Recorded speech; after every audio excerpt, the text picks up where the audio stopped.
There we go. Live with the webinar now, and I'm delighted that joining Business Plus on this lunch break is Noelle McCarthy, the owner of the Blow Salons chain in Dublin. What are you doing? What are you doing today, Noelle? What do you do when your salons are closed? Well, I mean, I have my routine of exercise and walking walking the dogs, bit of Pilates at home, trying to learn a language. So I have Duolingo, trying to learn Portuguese so I can talk to my Brazilian staff when I get back. Okay. Doing a bit of planning about when we reopen and how the business will be re-engineered, because I think it's all going to be extremely different. Yeah, of course it is. Just fill us in a bit about the Blow business. I mean, I'm very familiar with the Blow Salon. I get my hair cut there myself, up there on Leeson Street, the corner of Sussex Street. But what is the Blow business? So I started Blow in 2002, primarily because as somebody in business with kind of unmanageable hair, I found it very difficult to get my hair done when outside of office hours. So I thought there must have been a market for people like myself who wanted to get their hair done early in the morning before work. And from the day I opened at 7:30 in the morning, it was absolutely bombed. Like it was like always busy. Where was your first salon, Noelle? My salon was in Baggot Street, and then about 10 months later, I opened in Leeson Street, which would now be my flagship. In fact, I have two buildings together in Leeson Street because the volume is so big. And we now open at 6:30 in the morning, and we're always really busy. Obviously, except for the last year when offices were closed, but and we open 364 days a year. So and you've a couple of other outlets as well? I do indeed. We are for about 10 or 12 years now the Intercontinental, formerly the Four Seasons, and for the last 2.5 years, we're in Dunnes Stores in Henry Street, which is obviously quite a different venture, but has been hugely successful.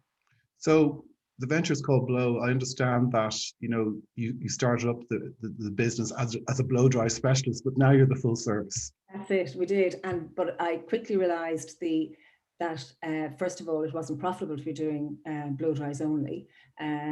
There wasn't enough money in it at all because they're very costly to deliver, but also getting the really good staff, you had to be doing colour and cutting because, of course, hairdressers are artists and they need to be creative. So when we introduced colour and cutting, it totally changed the business. So going back to say 18 months ago when everything was fine, like how many people relied on Blow for their employment between full-times and part-time? About 60. 60 people. 61. Okay, so let's go back a year ago because we're coming up now to the first anniversary of lockdown. And what was it like for your business? So, when you're informed or that suddenly you can't trade anymore, what kind of shock is that to the system? It was horrific. The couple of weeks coming up to the actual official lockdown of officially being told we couldn't trade, there was kind of the court of public opinion that you shouldn't stay open. So some people were dying to come in to get their hair done because of the impending lockdown, and other people were saying we shouldn't be open. So, a lot of shops closed down voluntarily before the actual lockdown. I mean, I think Penny's did, for example, and I know Brown Thomas did. So we would have closed about a week before the official lockdown. And it was a very difficult day. I mean, I was absolutely convinced we wouldn't be reopening again. And of course, sorry, Noelle, a week before lockdown, at that stage, the government hadn't introduced the pandemic unemployment payment. So what were you saying to your staff at that stage? At that stage, I think we were paid them for the next week because there was obviously talk that there was going to be an unemployment payment coming in, but we didn't exactly know what it was going to be. So I think we might have paid them for the first week, and then obviously if there's no more money coming through the doors, it's a little bit difficult to continue that. But obviously everybody was able to then apply for it the week after that. Yeah. So, well, of course, the temporary wage subsidy scheme came in a couple of weeks or a week or two later than the actual announcement. So presumably, or is it the case that most of your staff just went onto the pub? Oh yeah, everybody went onto the pub. Everybody.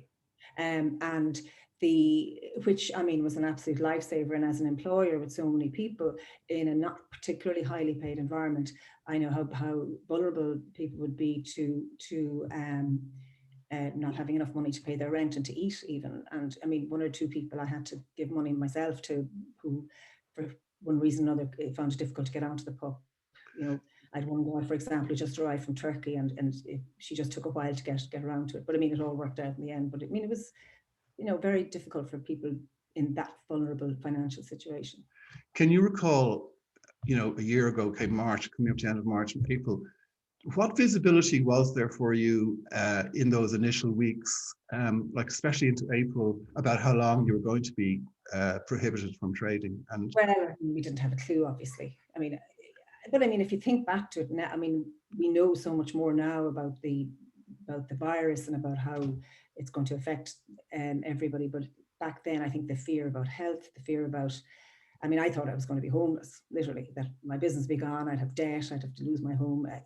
And because there was no end in sight, because nobody knew. I mean, nobody had a crystal ball. So it was very difficult. And I remember I did a lot of walking then as well. And really funnily, I mean, I'd meet people on the street, my customers, my business is quite local. And people would say, when are you going to open? And I said, well, I don't know. So it was, a difficult time for. But as I recall it a year ago, it was such a novelty for a lot of people, not having to get into the commute, not going to town, not going to work. The weather was beautiful, as we recall, in April and May. So for a large amount of people, first lockdown, the first weeks of lockdown were strangely liberating. But I suppose, as you're just relating there, when you've got a business and you're not sure if it's got a future, it's a different sort of feeling. It was very frightening. It was definitely very frightening. And then bills are keeping mounting up. So we didn't know, for example, we were going to get the type of grants we were going to get from the government in terms of, like, they left off the rates and stuff like that. So in my head, those things were just building up all the time. So that was, very, very stressful. So when did things start calming down for you? Or did they? Not really. I mean, eventually, once we became more aware of what the government was going to be supporting us with, and in fact, me as a small to medium enterprise, I'm quite important to the government because of my PAYE payments, my VAT payments, my rates payments, everything. So they actually, once those things started becoming more obvious that they were going to happen, and then obviously there was also an end in sight. So then I had to start concentrating, how am I going to communicate with my clients? So I had to, get in touch with clients. And the other worry about reopening was going to be, are people going to be too scared to come in? How are we going to make people feel secure? So I did a bit of communication with my customers around those areas, and that I got quite a good bit of feedback about that. And but once there was kind of a plan in place about, once we knew, okay. I think the government kind of, maybe was it beginning of June, they kind of signaled that hairdressers could reopen if there were all these new protocols in place. Did you have a part to play in lobbying to tell the government that you guys could do it safely? Yeah, I joined a group of about maybe 10 or 12 hairdressers, and we tried to start getting some PR going, talk to the papers, RT, etc., etc. So there was quite a bit of talking about it, mostly because everyone needs to get their hair cut. And our concern as a group was that practitioners like hairdressers were going to people's homes, doing their hair in the black market, getting paid cash while still getting the PUP payment. So the fiscal problem for the government was they're paying out the PUP payment, and now there's no VAT or PRSI coming in from the service being delivered. And then, of course, on a public health side of things, there was no protocols, there was no sanitized environments, and you could have a girl or a guy going into somebody's home and they might have been to 5 homes that day. So, and we sanitize our homes differently to the way we sanitize businesses, no doubt about that. So anyway, I think it was at the end of June that the lockdown ended for hairdressers. Is that correct? Yeah. 29th of June. And so, but ahead of the 29th of June, then you obviously had to, in your different salons, put in these partitions and invest in PP and all that. Yes. But there's also the fact then that social distancing. So I'm just wondering, through July, for instance, you're actually your usual volume of business. Never mind if it's not there, but you can't accommodate it. So how does that affect your business?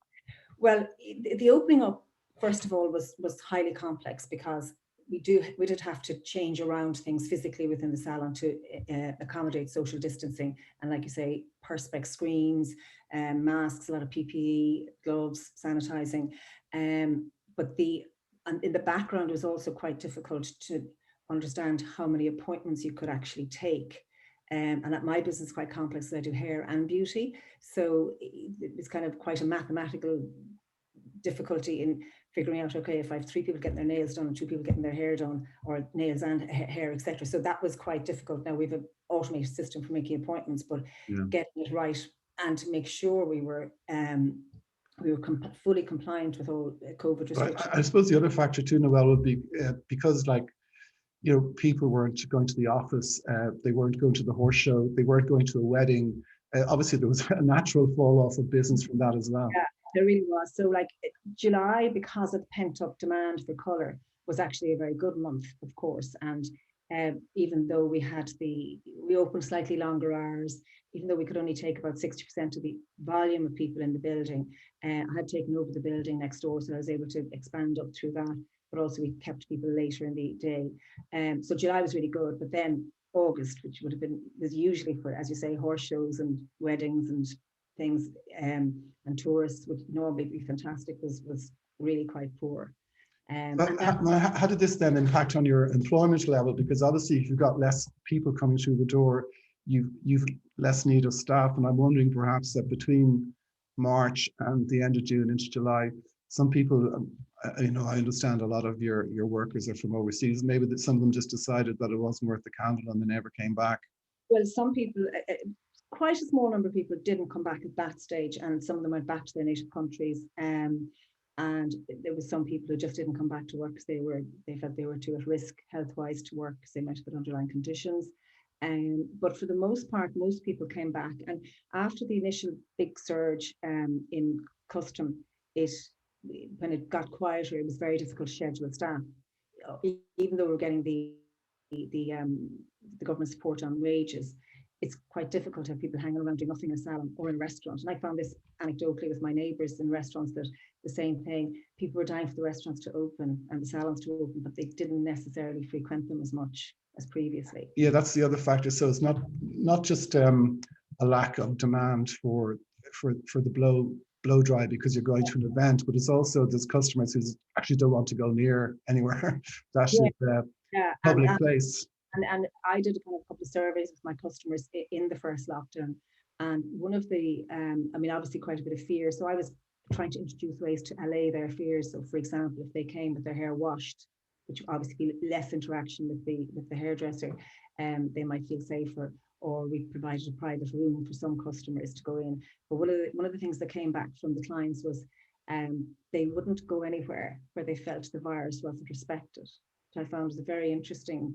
comment. So nobody making fun of it or making fun of somebody who was scared of it. Yeah.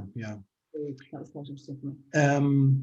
You fast forward then through September into October, then a second lockdown. So how does the second lockdown feel compared to the first one? Well, by the time the second lockdown came, when obviously the numbers were going up quite substantially, and then the salon and the streets became really quite quiet again.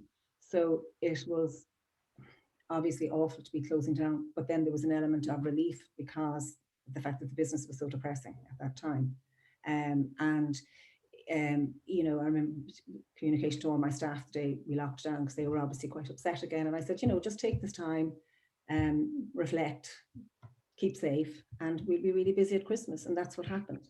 Yeah, but some of these people, Noelle, must be wondering to themselves, Jeannie, do I have I made the right career choice in working in hairdressing? This, okay, football can get you so far.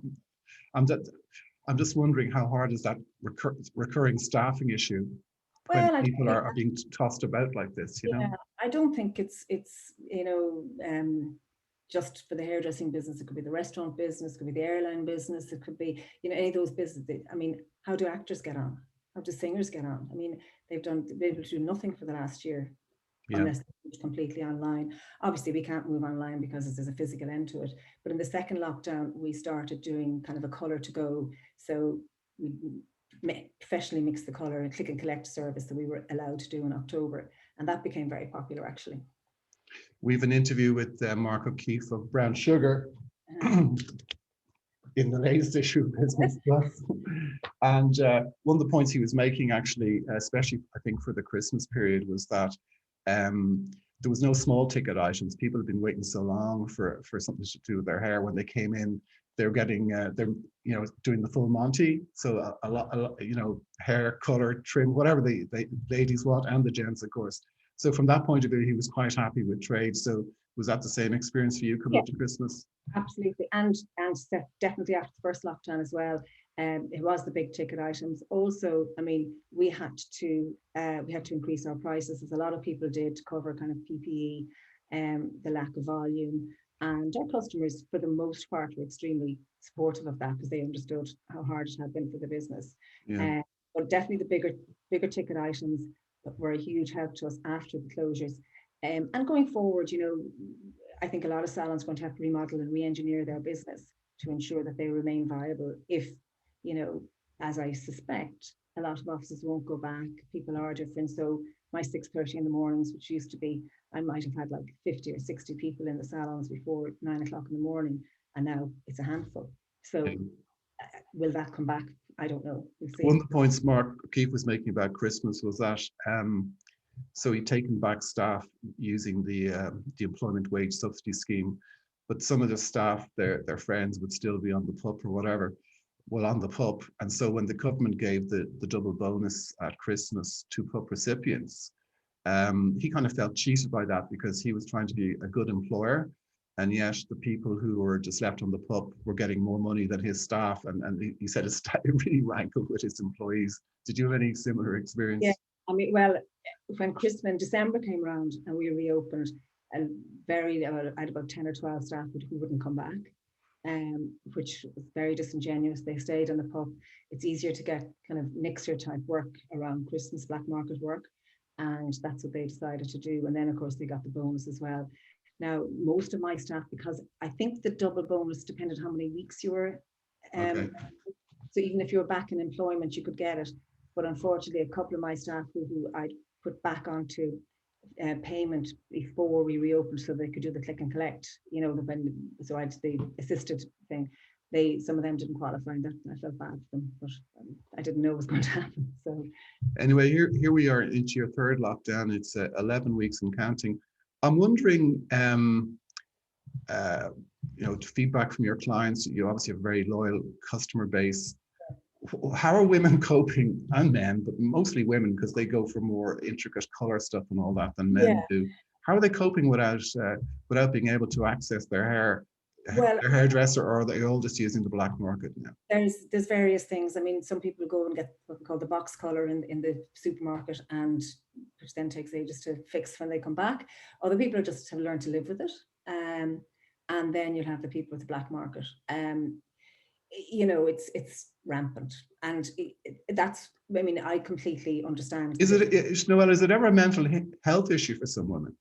Well, massively, and a lot of people are continuing to work there on Zooms like this. They can't manage their hair, they want to look well on online, or just even, I know myself, I finally taught my daughters to blow dry my hair, which is a great gift. Not that they're the quality of my staff, but it's like when my hair isn't blow dried, I look like something indescribable and not in a good way. And so I completely understand it. And I would have customers that I meet and they're saying, when are you opening? Please, can you do my hair? Please, can you come to my house? They email us, they message us on Instagram, and I'm saying, I can't do it. It's not legal, and it's not. So from that point of view, do you think that NPHET and the government are being a bit overcautious? I mean, what's your understanding, for instance, of how hairdressers are operating in the rest of Europe? Are they open or are they closed? Yeah, hairdressers, not beauty now, but hairdressers are considered an essential retail in like France, Spain, Italy. So they don't, the shops close, but the hairdressers stay open. Right. So, I would argue. Did anyone ever catch COVID in any of your salons? No, absolutely no. Or any other salon you know of? I don't know. I just know we didn't have any outbreaks in Blow, but like I made masks mandatory the day we came back on the 29th of June. So and in the staff room, they're not supposed to be without a mask there, or at least only one of them at a time, or whatever, which apparently is where most of the COVID gets caught, in the staff room. But no, we had no COVID outbreaks associated with Blow. I mean, I obviously had staff members who got COVID, but if they had to go for a test, they stayed home. Same time, I understand that, you know, I know your sister Madeline's a very prominent South County GP. You've a lot of sympathy for the government's attitude in doing all it can to cram down the coronavirus. I do. I mean, I feel, okay, a year ago, nobody knew anything about it. They didn't know anything about it either. I think they're doing everything in their power to keep us safe, and more importantly, to keep our healthcare workers safe. And, you know, when things were loosened before Christmas, against the advice of NPHET, look what happened. We ended up with 8,000 cases a day, and our A&Es, our ICUs overrun. My own brother got really, really ill with COVID and down in Cork, and you know, he came close to dying basically. So And so it kind of does sharpen your focus on things. And I suppose I feel there's going to be an end in sight. We have the vaccine. I think the closures are really difficult for businesses, really, really difficult for a lot of people. But I don't know what else they could do.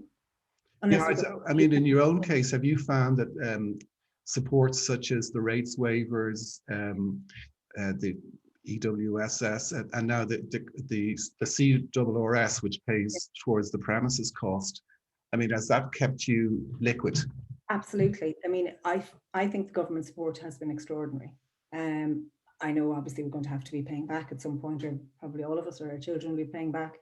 But in terms of ensuring the viability of small to medium businesses, I think the government should be applauded. But what happens after? Well, at the moment, they're all scheduled to terminate at the end of June. So if you were looking into July and you still couldn't trade and none of those supports were there, how would you feel about that? Well, that wouldn't be so great. But, you know, but hopefully that won't happen. I mean, I think with hope, well, once the vaccines rollout starts happening properly, when we get vaccines, which apparently this morning I was listening to the radio that like there's practically no healthcare workers are now sick, whereas there was thousands of them in January. And the older people who've got the vaccine in nursing homes, the rate of COVID has gone way down. So, you know, it's becoming more manageable. I don't know how quickly we'll jump back to everything that we used to do before. Maybe it'll just be different going forward, but hopefully we will be back in trading, I would say, in May. So in May, and you talked about having to review operations for the new normal, if you like. So yeah. Would you be expecting to reopen your 4 salons in May if you were permitted? I actually didn't reopen one of them after the first lockdown because the lease was up in Portobello, and but I will be opening in the other 3. Yeah. No okay. doubt. Okay. Yeah. And customers are looking forward to us opening, and we get messages all the time, and you know, I meet people on the street, and they're looking forward to coming back. Where can people book their hairdo? You have a fantastic online portal, don't you? I do. I book online at blow.ie. Yeah, and people email, and they also book with Instagram and various different things. Okay. We're nearly done now. Just want to ask you, it's lunchtime, so lunch break. What do you usually do for your lunch, Noelle? Well, I usually go next door to the Canal Bank Cafe or across the road to the Sussex, which is over O'Brien's pub. And of course, once upon a time, you might have gone to Cafe Java, but then you took it out. Exactly. No, I'm in Cafe Java as I took the building next door. Yeah. Yeah, it's looking pretty grim around there at the moment. As you say, the Royal Canal Bank shuttered down at the moment, and the Lisa Lounge seems to have gone for its tea. It's now a wine shop. The O'Brien's obviously is shuttered as well. There used to be a pizza place on the corner. It's now an estate agent, and there are a couple of nice restaurants around the corner on Lee Street opposite. But they're obviously they're shut down just for restrictions reasons as well. So depressing. It's really depressing. But anyway, please God, we'll all open up soon enough and start trading again and having lunch out and dinner out. Yeah, I look forward to that. Well, listen, you're very good to come online today and join us for Lunch Break, Noelle, and best of luck, and urge everyone who's watching to get onto blow.ie, and they're a fantastic online system for booking a hairdo at some future stage. So thanks a lot for watching, and thanks very much to Mazda, our sponsor, for making this possible today. And we'll see you again on Lunch Break with Business Plus in a week's time.